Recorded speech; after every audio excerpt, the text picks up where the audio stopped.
21 days ನಿಮ್ಮ ಹತ್ರ time ಇದೆಯಾ? ನೀವು ಒಬ್ಬ ಸ್ಟೂಡೆಂಟಾ? ನಾನೊಂದು ಚಾಲೆಂಜ್ ಕೊಡ್ತೀನಿ.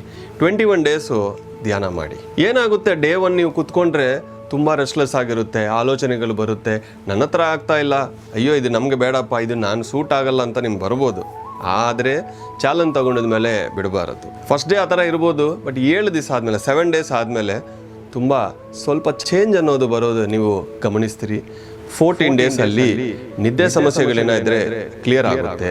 21st ಡೇ ನೀವು ನೋಡಿದ್ರೆ ನಿಮ್ಮ concentration, memory power, focus, sleep issues, anger issues, anxiety issues ಕಡಿಮೆ ಆಗೋದು ನೀವೇ ನೋಡ್ತೀರಿ.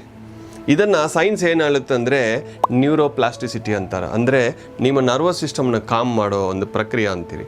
ನಾನು ಏನು ಹೇಳ್ತೀನಿ ಅಂದರೆ this is the miracle of the conscious breath ಅಂತ ಹೇಳ್ತೀನಿ. ನೀವು ಈ ಚಾಲೆಂಜನ್ನು ತಗೊಂಡಿದ್ರೆ ಕಮೆಂಟಲ್ಲಿ 21 ಅಂತ ಕಮೆಂಟ್ ಮಾಡಿ.